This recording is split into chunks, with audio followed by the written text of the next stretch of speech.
Thank you, everyone. My name is Joe, and I'm an alcoholic. And it's truly by God's grace and the fellowship of Alcoholics Anonymous and the program of Alcoholics Anonymous that I found in a book called Alcoholics Anonymous. I'm sober today, and for that I'm very, very thankful. Hi, everybody. My name is Charlie Parmley, and I'm a very grateful recovering alcoholic. Hi, Charlie. Because I'm a member of the fellowship of Alcoholics Anonymous, and by the grace of the power that I found in the 12-step program of Alcoholics Anonymous, I haven't found necessary to take a drink for 10,516 days today, one day at a time, and for this I'm grateful. It's great to be here. Joe leaned over a while ago and he said, Charlie, this is one of the finest looking bunches of sick people we've seen in a long time. Isn't it great? We always like to say as we start one of these things that we do not consider ourselves to be the gurus of the big book Alcoholics Anonymous. We don't consider ourselves to be the experts on anything at all. We're just two old drunks, met together several years ago, found we had a mutual interest in the big book. We studied it together for quite some time. Hopefully we've learned a few things about it. And those few things we've learned about it, we just love to be able to share them with other people. We do not attempt to speak for AA as a whole, and you are most certainly free to agree or disagree with anything that we say throughout the entire weekend as you see fit. In fact, if you hear us saying things that can't be reconciled with what's in the big book Alcoholics Anonymous, we suggest you just don't pay any attention to those things. And we'll do our best to keep most of our conversation centered on the book itself. If we're going to study the big book Alcoholics Anonymous, which of course that's what we're here for this weekend, I think it would be well if we would go back and look at just a little bit of the history behind the book, be able to see what happened to some of the first people that put this thing together. And by looking at that history, then it's going to make it a lot easier to understand the book itself as we go through that. And what we like to do to look at some of the history is go to the forward to the second edition, Roman numeral 15, and we'll start with the last paragraph on that page. So everybody that's got your books, if you're ready, Roman numeral 15, and the last paragraph on that page. Joe? One of the things that's helped me over the years in studying Bill's writings, and he does this in most all of his writings. So if you kind of follow along with what he does, and you help you understand some of his writings. For instance, he'll always tell us what the problem is.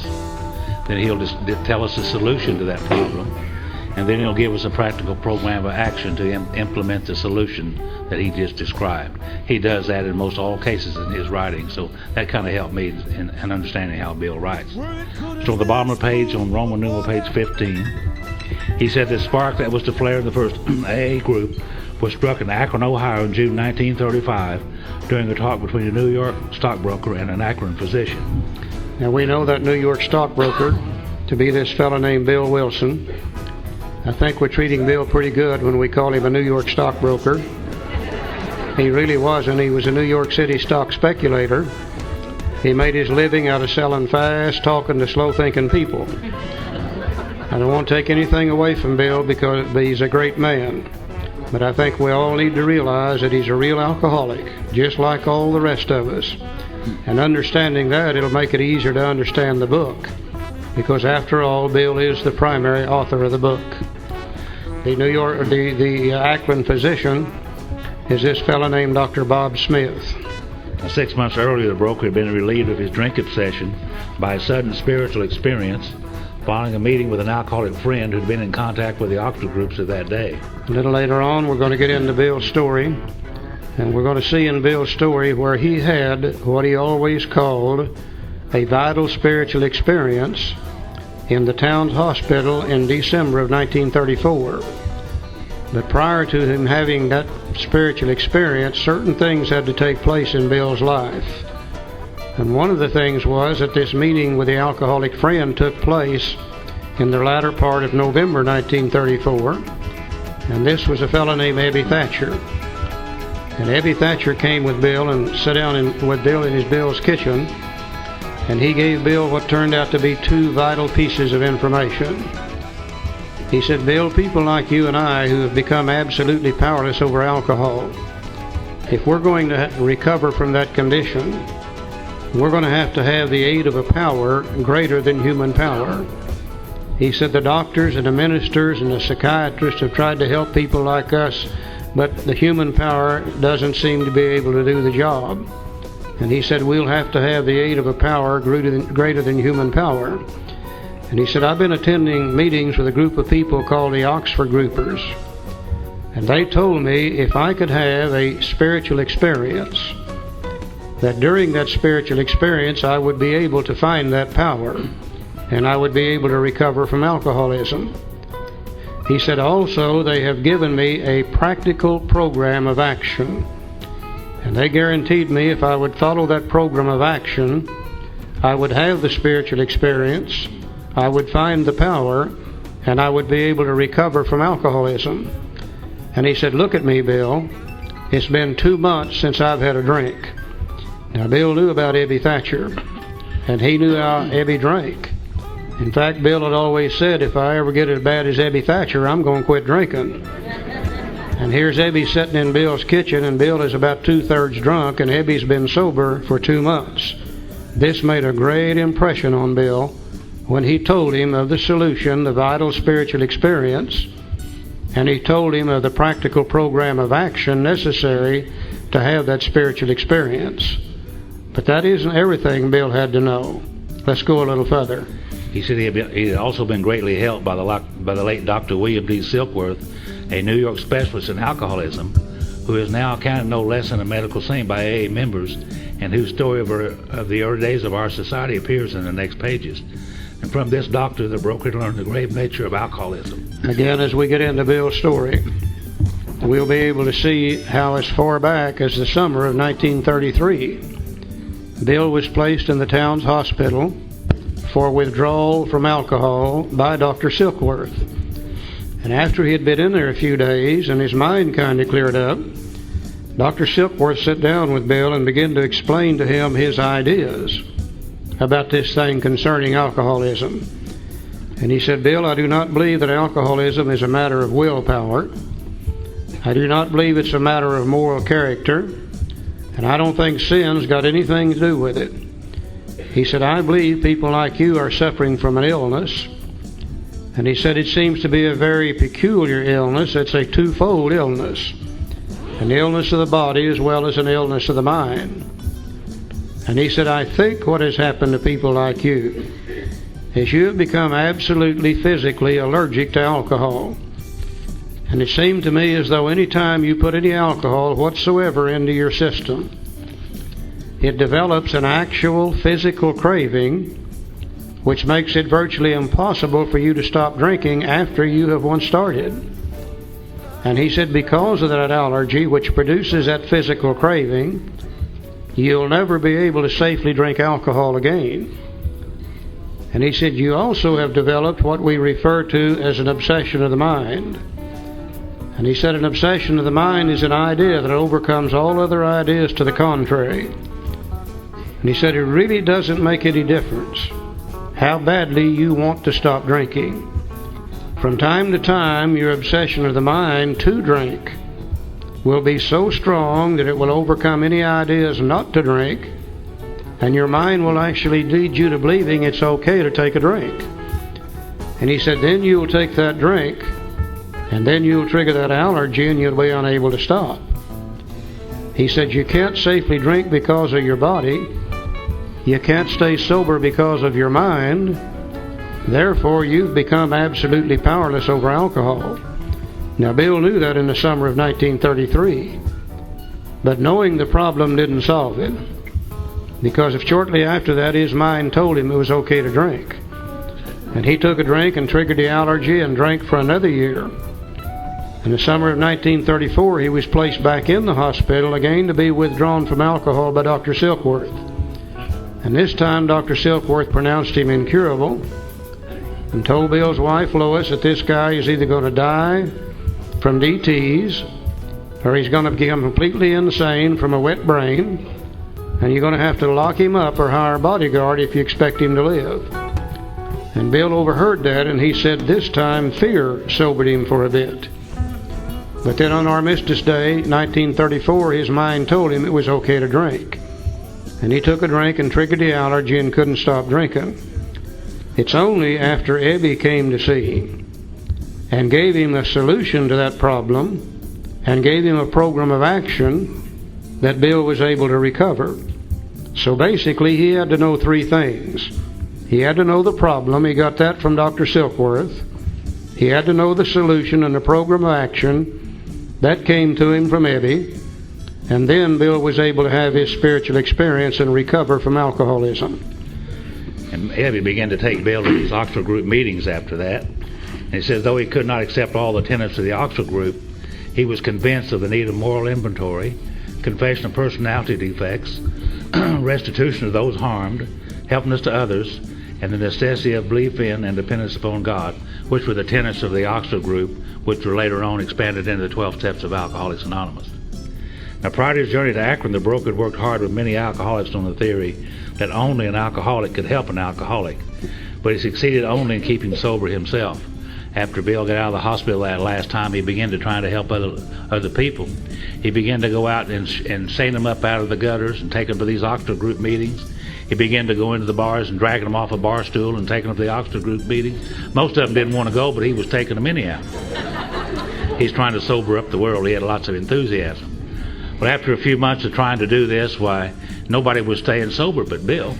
And he went to Lois and he said, Lois, I'm trying to help these people, these alcoholics, stay sober. Nobody seems to want to stay sober. And she said, why don't you go talk to Dr. Silkworth and see what he has to say? So he went over to talk to Dr. Silkworth and told him the same story. And Dr. Silkworth said, yes, I've heard some of the shenanigans you're pulling out there on the streets. He said, Bill, you're staying sober, so obviously trying to help other people is helping you stay sober.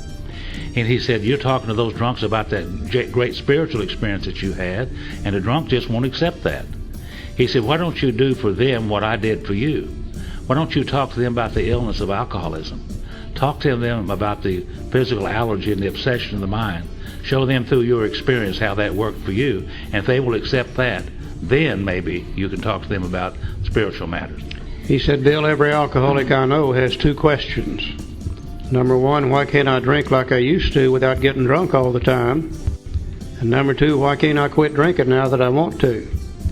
And he said, if you will explain to them the exact nature of the illness, tell them about the physical allergy of the body and the obsession of the mind, you'll get their attention. And he said, then after you get their attention, you can talk to them about spirituality. But tell them what the problem is first. Our book said the broker had gone to Akron on a business venture which had collapsed, leaving him greatly in fear that he might start drinking again. He suddenly realized that in order to save himself, he must carry his message to another alcoholic. And that alcoholic turned out to be the Akron physician. We all know the story of Bill going to Akron. He and some other guys had put a business deal together. They're going to take over one of the companies there in Akron just through a proxy fight. And while there, the whole thing blew up in their face. And his friends all deserted him and left him there in Akron, standing in the lobby of the Mayflower Hotel, low, sad, and depressed, counting the money in his pocket, realized he didn't even have enough money to pay his hotel bill. He happened to look through a door off the lobby into the bar. And I would assume probably the lights were low in the bar. The music was probably playing in the bar. The laughter was great and the smoke was thick. And Bill's mind said, I believe I'll go in there and be with people of my kind, and I'll feel better. And as he started through the door, his mind began to think about taking a drink. And Bill suddenly realized that if he went in that bar, he was going to end up drunk. But he remembered how back in New York City, every time he'd tried to help another alcoholic, even though he had failed with them, every time he had tried, he himself had felt better. So he said to himself, what I better do is find me a drunk here in Akron to talk to. Made a few phone calls, came in contact with a lady named Henrietta Seiberly. And Henrietta said, yeah, I know a guy that you can talk to. Said, let me call him and see if I can't set up a meeting for you. So she calls Dr. Bob's house and got hold of Ann Smith, Bob's wife, and said, there's a fellow here from New York City. that says he may have a possible means that Dr. Bob could recover from alcoholism. Can you bring Dr. Bob over for a visit? And Ann said, well, I'd like to. But she said, you know, this is the day before Mother's Day, and he brought me home a potted plant, and it's sitting on the table, and he's potted underneath the table. She said, let me wait until the morning and see if I can get him to come over. So, of course, the next morning, as soon as Dr. Bob woke up, she set in on him to go over to Henrietta's and see this guy and talk to this guy from New York City. Now, you know Dr. Bob didn't feel very good the next morning. Hung over and felt bad, and he said, I'm not going. And Ann kept after him and kept after him and kept after him, and finally, Dr. Bob said, I'll go over there and give that guy 15 minutes of my time, and then I'm coming back home. So Ann took him over there, and Bill and Bob went into a room by themselves, and they stayed in that room for literally hours. And Dr. Bob came out of that room, and he said, this is the first man I've ever met that knows what he's talking about when he talks about alcoholism. Let's see what happened to him. He said the physician had repeatedly tried spiritual means to resolve his alcoholic dilemma, but it failed. Bill was surprised to find out Dr. Bob was already in the Oxford groups. He knew more about the solution, the spiritual experience, and the program of action that Bill knew. But he had never been able to apply it to the depth necessary to recover, because he didn't know what was wrong with him. You see, he thought it was willpower. He thought it was moral character. He thought it was sin. Why would he not? That's what everybody had told him up until that time. And what really interested him was the message that Bill had to carry regarding the problem, not the solution, not the program of action, but what alcoholism really consists of. He said, but when the broker gave him Dr. Silkworth's description of alcoholism and his hopelessness, the physician began to pursue the spiritual remedy with a malady for his malady with a willingness he had never before been able to muster. He sobered never to drink again up to the moment of his death in 1950. You know, Bill went in there this time, for the first time, he began to talk to Dr. Bob about the allergy to alcoholism. He told him that every time he would go down by the bar and had every intention to have a drink or two, he would drink more than he intended to, and he'd drink more that night or the next day, and he'd be off and running again. And he said this Dr. Silkworth had told him that was a physical allergy that caused him to want to crave more drinks after he took a drink. And Dr. Bob said, well, yes, I drink just like that. You know, you really know what you're talking about. That's the way I drink too. I would want to have one or two drinks, and the next thing I know is I drank 3, 4, 5, 10, or 15, or 20 and didn't know how I got started. He said, you call that a physical allergy? He said, that's right. And he said another thing, he said, when I'm not drinking, when I'm sober, I have these thoughts that I want to drink all the time. It's always on my mind.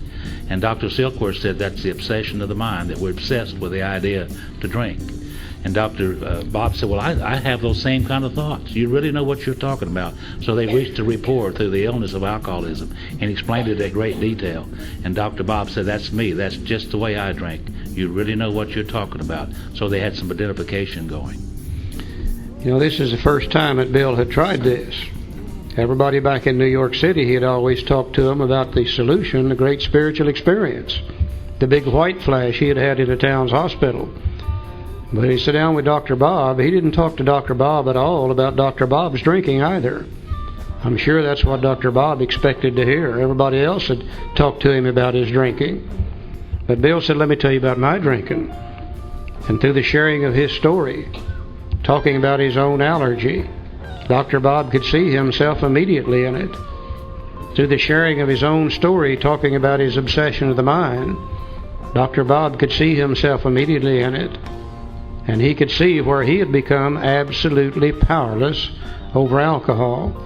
And for the first time, he was completely defeated when it comes to alcohol. Then he began to apply the little program of action to a depth he had never been able to do before. Then he had a spiritual experience, and he recovered from alcoholism too.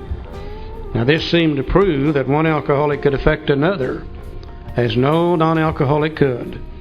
You know, through the sharing of our story with a new person, we can affect them as no non-alcoholic could, because we have immediate identification about the physical allergy, about the obsession of the mind, about the way we think and the things that we do.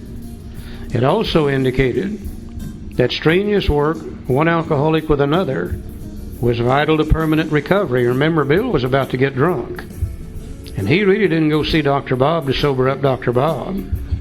He went to see Dr. Bob to keep Bill Wilson from drinking. So it proved that night that working with another alcoholic was vital for our own recovery too. Now immediately, one of the Oxford group tenets was you got to give it away if you're going to keep it. So immediately they made a decision, we're going to have to find us another alcoholic to talk to. And Dr. Bob called the Akron City Hospital where he was actually working at that time, talked to the head nurse and said, do you have an alcoholic down there that we can come and talk to? We believe we found a way to help them overcome alcoholism. And she said, oh yeah. Said, we've got a real one down here. Said, he's just black both eyes, of one of the nurses. Said, we got him tied down in bed. And Dr. Bob said, put him in a private room. We'll be down in the morning to see him. And she said, okay. And by the way, Dr. Bob, have you tried this on yourself? So the next morning they go down to see this fellow. He's named Bill Dotson. And you see the picture in AA rooms all over the world of the man on the bed. And this is Bill and Bob sitting there talking to Bill Dotson. Now they didn't talk to Bill Dotson about Bill Dotson's drinking. They talked to him about their own drinking. And through the sharing of their stories, Bill Dotson could immediately see what his problem was. You see, he had never known about the allergy and the obsession of the mind. He could accept the fact that he was absolutely powerless over alcohol, and he would have to have the aid of a power greater than himself in order to recover. They began to talk to him about the need for the spiritual experience, how they had found that necessary to apply those things in their lives in order to recover. They told him how they applied the little program of action and the results that they got. 2 days later, Bill Dotson said to his wife, get my clothes out of the closet, I'm going home. And he gets up and he dresses and he goes home and he starts applying the program of action. And lo and behold, he had a vital spiritual experience and he recovered from alcoholism also. Now this makes 3 of them. In the summer of 1935 in Akron, they all 3 know the problem. They all 3 know the solution. They've all 3 applied the program of action. They've had a spiritual experience and they have recovered from alcoholism. So this work at Akron continued through the summer of 1935. There were many failures, but there was an occasional heartening success. You know, we always give credit to Bill and Bob in the first 100, which rightly we should.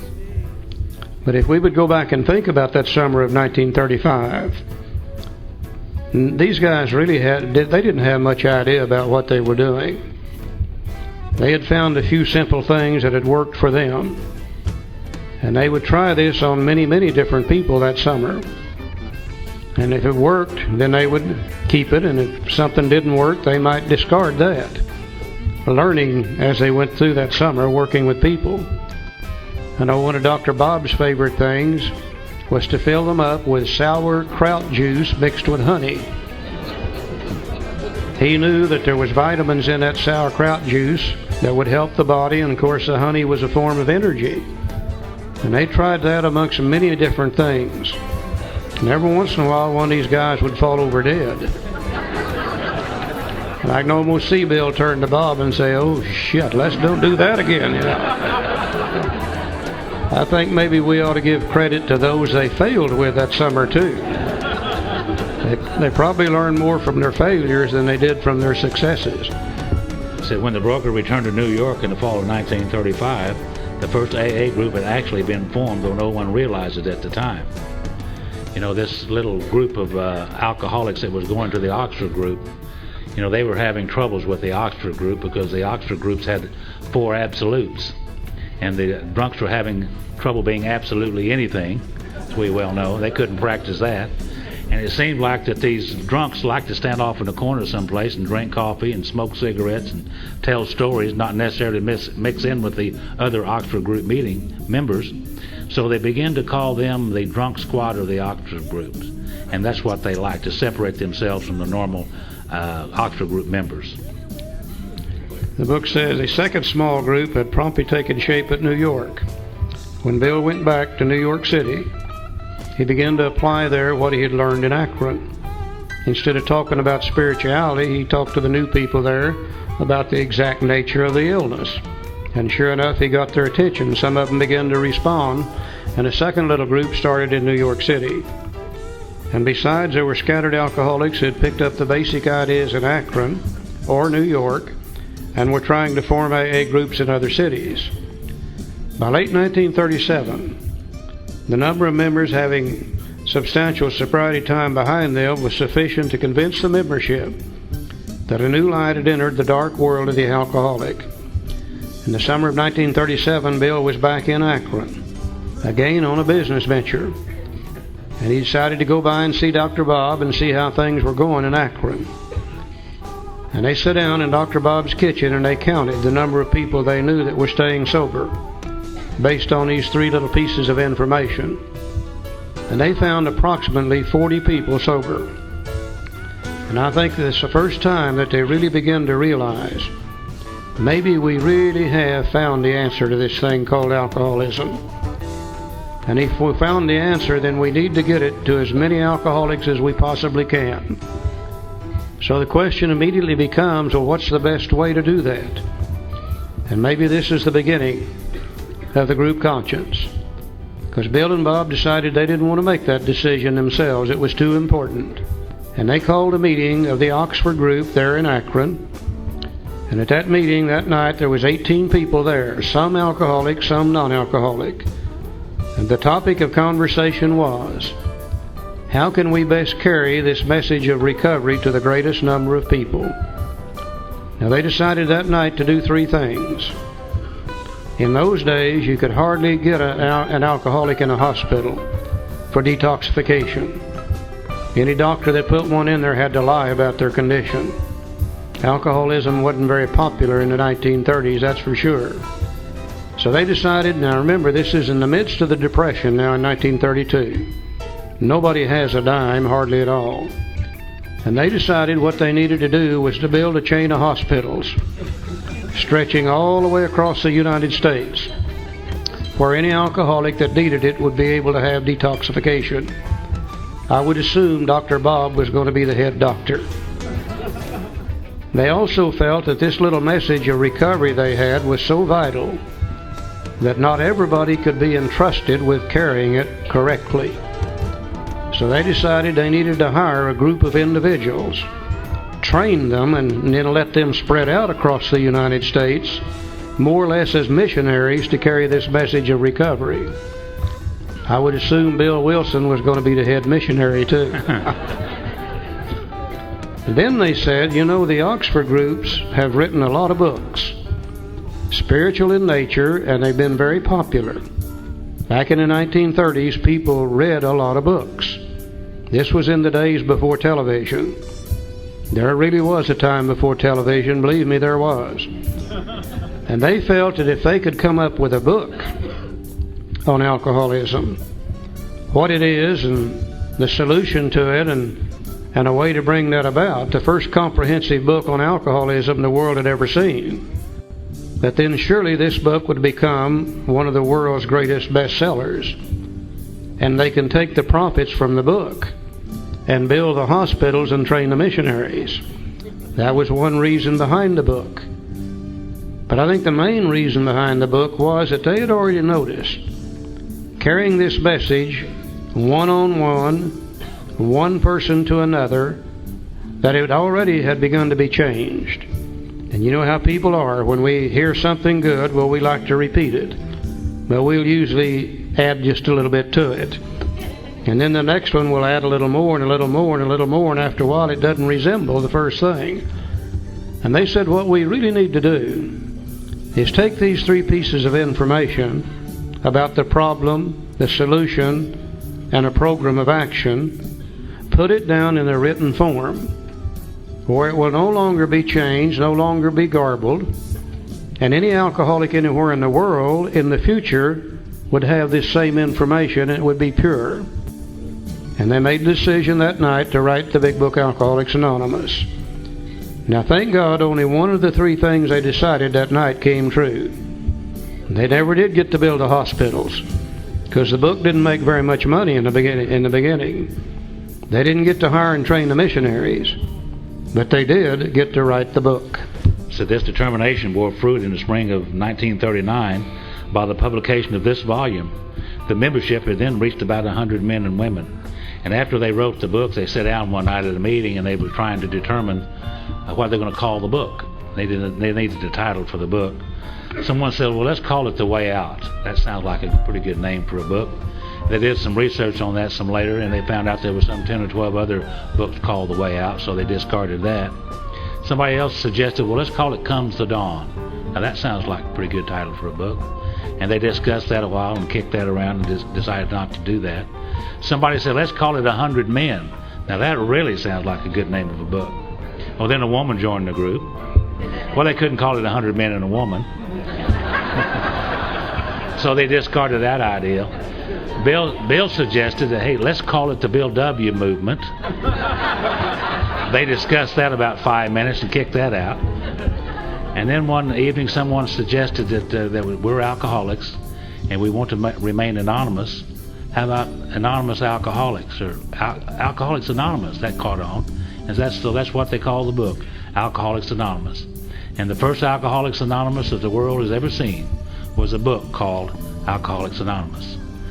And it says here, this fledgling society, this drunk squad of the Oxford group, which had been nameless now, began to be called Alcoholics Anonymous from the title of its own book. So we have two Alcoholics Anonymous, don't we? We have a book entitled Alcoholics Anonymous, and then we have a fellowship entitled Alcoholics Anonymous. Two AAs, and we still have that today. Yeah, I think this is very important for us to think about. This group of people who had been nameless, or who had been known as the drunk squad of the Oxford groups, wrote a book, and in that book they put their program of recovery, and they called the book Alcoholics Anonymous. Then after the book was published, they then decided to call themselves Alcoholics Anonymous. Now in 1939, the program in the book Alcoholics Anonymous and the program in the fellowship Alcoholics Anonymous were exactly the same. The book then began to go out across the United States. And the first person out here in California got a copy of this book. Read it, studied it, did what it said, recovered from alcoholism.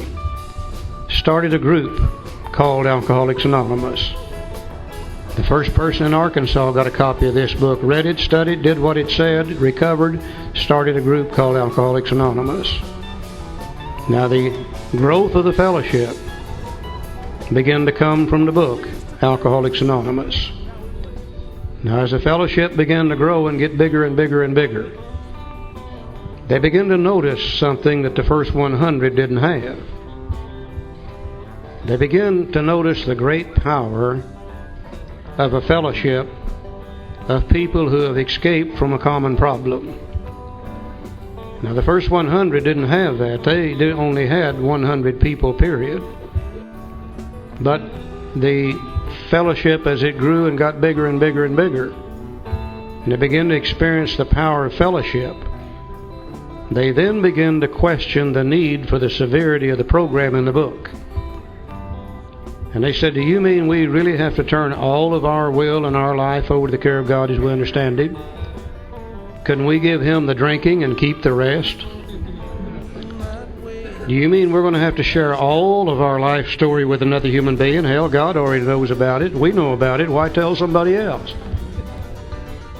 They begin to say, you mean we have to have God remove all of our character defects?